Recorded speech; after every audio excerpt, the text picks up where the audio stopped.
All right, quiet. All right, hey, settle down. Settle down. All right, look, I don't like you, and you don't like me. But this is how this is going to work. Now, as you know, we have a little birthday today. Nate Manske is turning 40. So we're going to do something a little different this time. Now, we got a lot of special guests, and I want you to treat them a lot better than you little shits treat me. All right, now I'm going to bring them out one at a time. You will ask them questions one at a time. Use your indoor voices, Paul. Now you'll ask them questions about Nate and only Nate. I don't want to see you play your little gotcha bullshit games. Now if you goddamn brats think you can handle that, then let's begin.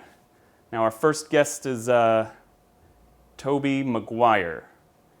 All right, now you might remember him from The Boss Baby, Tales from the Whoop, Hot Rod Brown Class Clown, and Season 2, Episode 16 of Walker, Texas Ranger.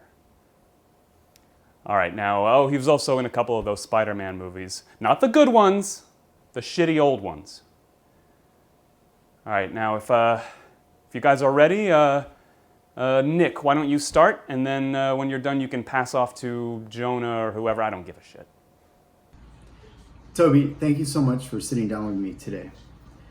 I'd like to start off with a little background. Could you describe Nate in high school? A superhero, but as you said, he's a normal, kind of ordinary kid who's an underdog. I love underdogs, you know. He gets picked on by the bully. He doesn't know how to share himself with the girl that he has great affection for. I assume you're referring to his high school girlfriend. How were things after he came out? You know, there's a lot to do there. There's a lot to research and work on and bring to life. How did he feel about being with guys? Not afraid, no. Felt very comfortable. Nate's been criticized for sucking the air out of the room when he wants to tell a story. Have you experienced this? It was torture. It makes you realize how important oxygen is. He does include a lot of extraneous detail. But how was it the last time he told you a story?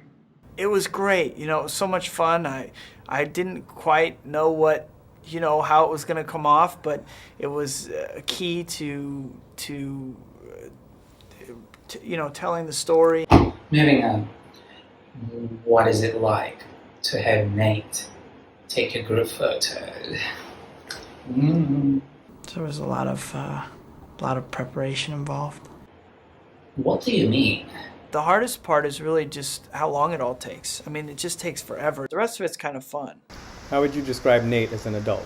He's not just, it's not just good versus evil. You know, he's a complicated character with different aspects, and he's struggling to find his way. In what way? He has to grow up and learn how to take responsibility for himself and his life and his actions. Oh, looky here, we got some international press with us. Via satellite, we got Tom Wicker of the Knackered Lorry, which is the official student newspaper of Oxbridge Academy, downtown England campus. Okay, Tom? Would you describe Nate as a modest person? It's difficult for him. Nate and his brother were part of the New York City Gay Football League. Their performance wasn't always up to par.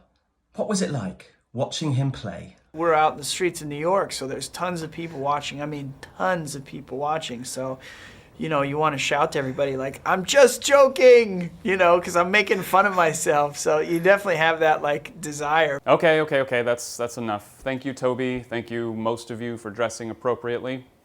We're going to move on to Tony Stark. Been a while since I was in front of you. I figure I'll stick to the cards this time. Yeah, whatever you like. Summer, why don't you take this one? Mr. Stark, I understand one of Nate's favorite scenes in any movie is the dancing scene in Spider-Man 3. Why do you think that speaks to him? I know that it's confusing. It is one thing to question the official story and another thing entirely to make wild accusations. I'm not saying it's his absolute favorite. Well, good, because that would be outlandish and fantastic. Okay, well, obviously I made a mistake. Clearly, with this laundry list of character defects. Jesus, okay. Why don't we move on to Sir Patrick Stewart. Not you. Donald, go ahead. In 2009, Nate launched I'm From Driftwood, a superb LGBTQ+ storytelling nonprofit. How did that impact you? Gradually, the light dawned, and I saw that actually that we were in a completely different world. Did you know it was going to be as big a deal as it turned out to be? Enough for me to sense that people are going to love it and that it's going to be only feeding the appetite for more. In 2014, Nate's very close and very handsome friend Rafi helped redesign the IFD website. What was it like the first time you laid eyes on it? I was going to say grandiose, but that's too, perhaps it's got a pejorative connotation to it. It felt splendid. Do you think there's enough support for IFD to continue in the years to come? They're going to want that to happen. It's a no-brainer. Sir Patrick, Nate is famously paranoid about hackers spying on whatever it is he gets up to at 4 in the morning on his laptop, and prefers to cover the camera on his laptop with a dog-eared little post-it note. Can you tell us what he said to you privately and personally about his views on his 2014 MacBook Pro? There are some very, very serious, tough machines, pretty much indestructible, who are designed to crush us. What would you say Nate most likes to wear when he goes out on 4th Street, and how does he usually look? Fantastic. Black leather. Even in summer? Oh, yes. Golly, isn't that hard to put on? You don't have to worry about that. They'll do all that for you. Wonderful, great job. Why don't we move on to Hugh Jackman, and I'm gonna give this one to Jackie. Hugh, how's it going? Thanks for joining us to talk about Nate. Know you love to talk about Nate, as we all do. A couple of questions for you. Rumor has it you and Nate love to do a little X-Men cosplay on the weekends. Can you talk about that? Yeah, it's sort of a sad thought in a way to think 10 years that on Saturday nights I'm dressing up in the costume. When you and Nate go out partying, Sugarland '08, Misshapes, Orchard Bar, Rain, Oil Can Harry's, Metro, whatever secret COVID parties you guys are going to these days, how do you know when Nate's had maybe one too many vodka sodas? He's confused and he's vulnerable and he's angry and he's all many different things, childlike and then quite abusive. What about when he's had one too few vodkas? He's sick, he's healing, his powers are dwindling, he's vulnerable. We've talked about Nate's stories. What do you think about his jokes? I like them to be quick. I sometimes will actually just avoid them. Nathan will often repeat the same bad jokes and references to things like the Three Amigos when he's around his brother Nick. What's happening there? He's confronted with genetics very similar to his own. What was it like the last time you hung out with both of them? It was a lot to take in. I bet it was. But I'd like to take it to a more serious place for a moment if I could. Damien, cue the music.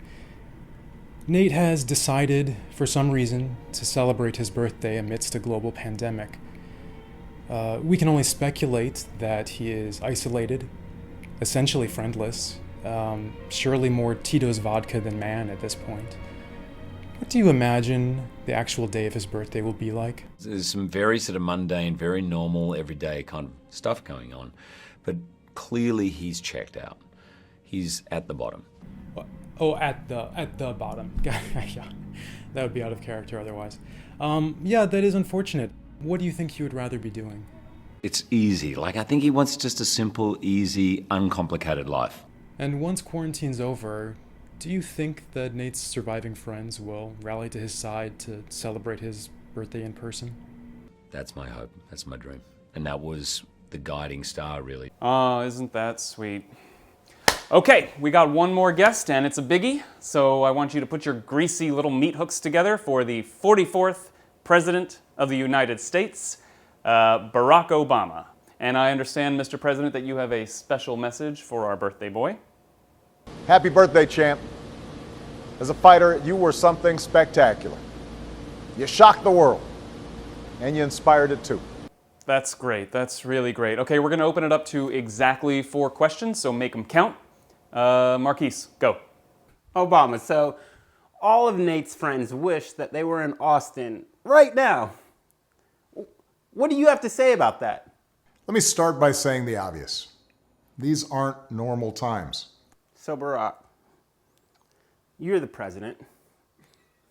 As you know, executive directors are very similar to presidents. Now, Nate is the executive director of the leading LGBTQ storytelling organization in the world. How would you describe him in that role? The kind of leadership that's guided by knowledge and experience, honesty and humility, empathy and grace. And can you expand on that a little? He's someone whose own life has taught him how to persevere, how to bounce back when you've been knocked down. And how has Nate's presence in our lives specifically impacted you? He helped me restore America's standing and leadership in the world on the other threats of our time, like nuclear proliferation and climate change. Beautiful.